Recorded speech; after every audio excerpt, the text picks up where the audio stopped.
तो hello everyone, this side Arushi Pratap. I hope आप सभी बहुत ही अच्छे होंगे। Welcome to crypto PM channel. तो जानते हैं इस हफ्ते क्रिप्टो मार्केट में क्या क्या लेटेस्ट न्यूज आई। And if you are new to this channel, don't forget to subscribe and share and like our videos. Kenyan volcano turns on lights in rural homes with Jack Dorsey's Bitcoin mining support। तो Kenya के एक remote reason में bitcoin mining company ने बहुत ही innovative तरीका ढूंढा है अपने ऑपरेशंस को भी करने के लिए, और साथ ही साथ वहाँ जो लोग रह रहे हैं उनके घरों में बिजली भी यहाँ पे ये लेकर आए हैं। तो located near Hell's gate national park, यहाँ पे माइनिंग ऑपरेशंस, ये जो कंपनी है ग्रिडलेस, जो कि जैक डॉर्सी की ब्लॉक कंपनी बैक करती है इसको। तो इस कंपनी के जो बिटकॉइन माइनर्स हैं वो यहाँ पे अपना माइनिंग कर रहे हैं, रिन्यूएबल सोर्सेज के थ्रू इलेक्ट्रिसिटी को प्रोड्यूस कर रहे हैं, क्योंकि यहाँ पे जियोथर्मल साइट है। यहाँ पे एक एक्सटिंक्ट वॉल्केनो है जिसके आसपास जियोथर्मल एनर्जी इनको मिलती है। तो यहाँ पे ये अपने मोबाइल कंटेनर्स रखते हैं जहाँ पे ये अपने बिटकॉइन माइनिंग ऑपरेशंस कर रहे हैं, सोलर पावर के थ्रू और जियोथर्मल एनर्जी के थ्रू ये इलेक्ट्रिसिटी प्रोड्यूस करते हैं। हम सभी जानते हैं बिटकॉइन माइनिंग के लिए इलेक्ट्रिसिटी जरूरी होती है बहुत ही ज्यादा लेवल में। तो ये रिन्यूएबल सोर्सेज की हेल्प के थ्रू बिटकॉइन यहाँ पे माइन कर रहे हैं, और साथ ही साथ जो अलग से बच रही है उनके पास एनर्जी, वो जो यहाँ पे रूरल पीपल है उनके घरों में बिजली ये प्रोवाइड कर रहे हैं। ग्रिडलेस जो है वो 6 जगह ऑपरेट कर रही है, एक तो केन्या में पूरा, और साथ ही साथ मैलावी, जाम्बिया। तो यहाँ पे रिन्यूएबल एनर्जी सोर्सेस इनको मिल रही है। बिटकॉइन हाविंग के बाद जितने भी माइनर्स हैं उनको अपना प्रॉफिट मेंटेन करने के लिए कुछ ना कुछ और चीजें करनी पड़ेगी अपडेटेड तरीके से। तो यहाँ पे ये इस तरीके से काम कर रहे हैं, ये अपना तो फायदा कर ही रहे हैं, साथ ही साथ जहाँ पे ये काम कर रहे हैं वहां पे लोगों का भी फायदा ये कर रहे हैं। Robert F Kennedy junior wants to put the entire US budget on a blockchain, जो कि एक इंडिपेंडेंट प्रेसिडेंशियल कैंडिडेट है और साथ ही साथ bitcoin and decentralised tech advocate भी है। तो इन्होंने प्रॉमिस किया है यूएस के सिटीजन्स को, ये पूरे की पूरी गवर्नमेंट का जो स्पेंडिंग है जो भी वो कर रहे हैं उसको पूरा ब्लॉकचेन पर लाना चाहते हैं। जो पूरा यूएस बजट है उसको ब्लॉकचेन पर लाना चाहते हैं, और साथ ही साथ इन्होंने ये भी बोला है कि वो यूएस डॉलर को बिटकॉइन के साथ बैक करेंगे अगर वो प्रेसिडेंट बनते हैं तो during a Michigan rally on April 21 इन्होंने ये आइडिया प्रपोज किया था, और इन्होंने ट्वीट भी किया है, I am gonna put the entire US budget on blockchain. हर एक अमेरिकन अब देख सकता है अगर वो प्रेसिडेंट बने तो 24 घंटे कभी भी पूरा का पूरा एंटायर बजट पे जो भी आइटम है कितना खर्च होगा और वो खर्च कहाँ हो रहा है, कैसे हो रहा है। We gonna have 300 million eyeballs on our budget. तो इनकी बात थोड़ी रेवोल्यूशनरी लग रही है कि किसी प्रेसिडेंशियल कैंडिडेट का कहना कि गवर्नमेंट में जो भी हो रहा है वो सब कुछ आपको पता होगा। और साथ ही साथ इन्होंने ये भी बोला है कि जो भी टैक्स पेयर्स है यूएस में, तो वो जान सकते हैं कि उनका टैक्स का पैसा कहाँ जा रहा है, गवर्नमेंट किस तरीके से उसको यूज कर रही है।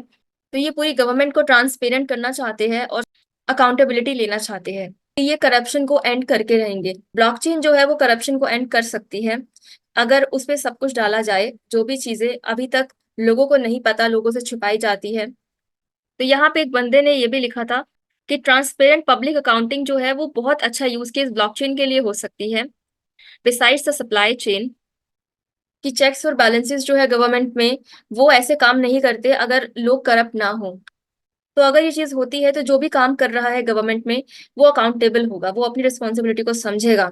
और दूसरा बंदा उसके प्लान को क्रिटिसाइज कर रहा है, ये कह रहा है कि इन द पास्ट कैनेडी ने ही सीबीडीसी का यहाँ पे सजेशन दिया था बाय ब्लॉकचेन प्लान। तो अगर सीबीडीसी ये लाना चाहता है तो यहाँ पे फिर ट्रांसपेरेंसी रहेगी नहीं, तो लोग जहां जहां पैसा खर्च कर रहे हैं ये भी उनको पता होगा। आपको क्या लगता है, कैनेडी का ये स्टेटमेंट देने के बाद क्या वो जीतेगा इलेक्शन? यूएस गवर्नमेंट पूरी ट्रांसपेरेंट हो पाएगी कि नहीं? आप नीचे कमेंट्स में बता सकते हैं। Pharrell Williams and Louis Vuitton launch NFT link jacket to via holders. तो फैरल विलियम्स जो कि एक फेमस म्यूजिशियन है, और लुई विटोन जो कि लग्जरी फैशन ब्रांड है, तो इन दोनों ने पिछले साल की जून में वेब3 फैशन में अपना स्टेप रखा था।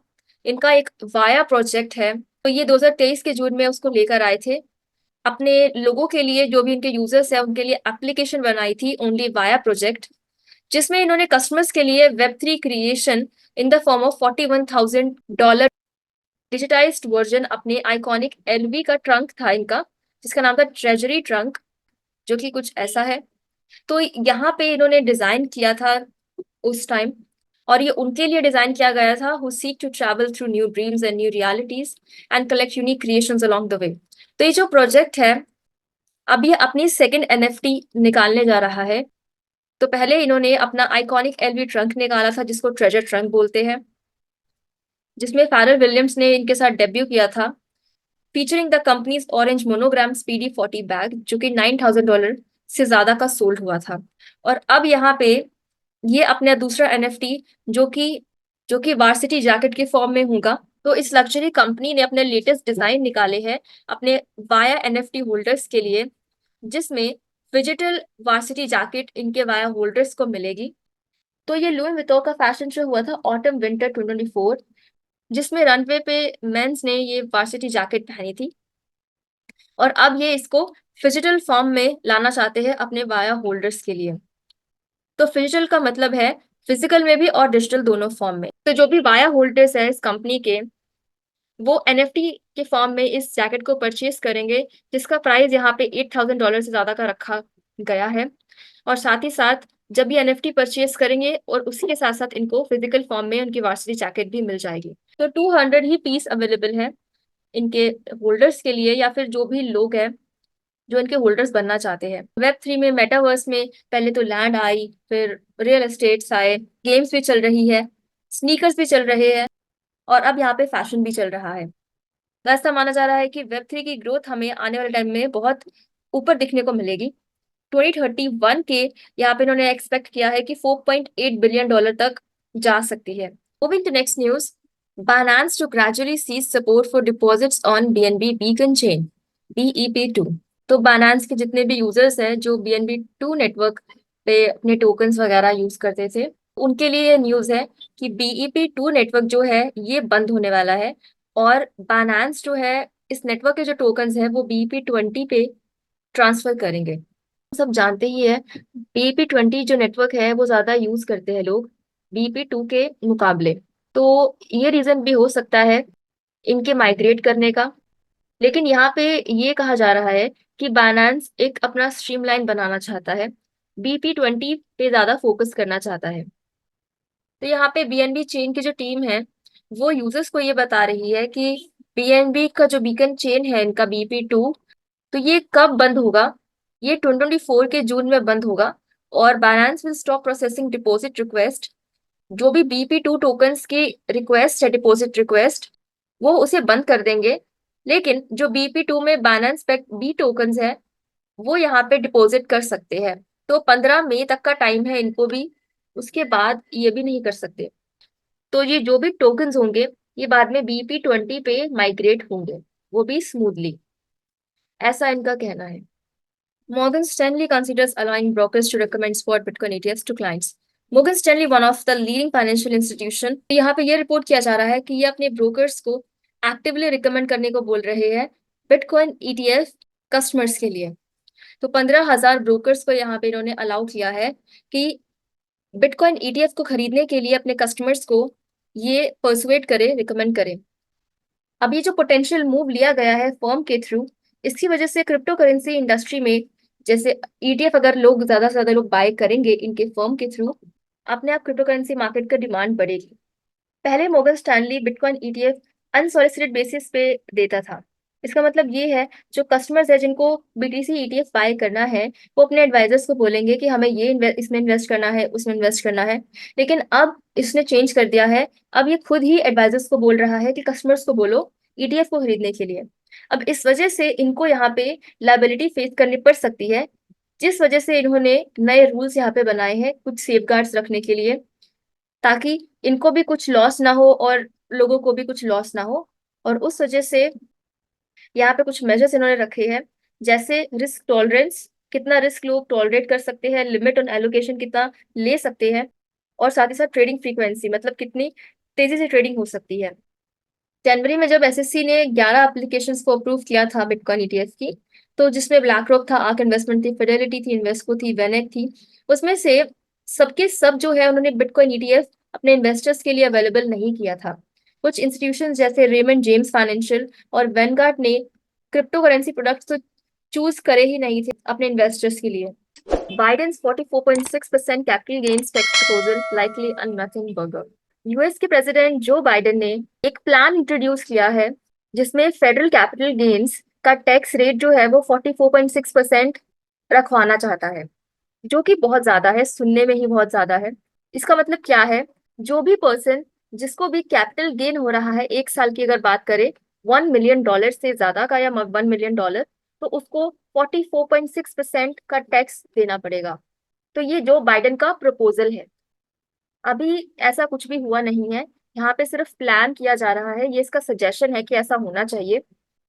बट यहाँ पे ये बोला जा रहा है इट्स नथिंग बर्गर।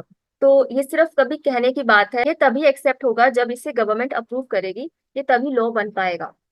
तो अभी जो टैक्स रेट सजेस्ट किया गया है एज वेल एज जो एडिशनल प्रपोजल है, वो 25% टैक्स का दिया गया है अनरियलाइज्ड गेन्स पे।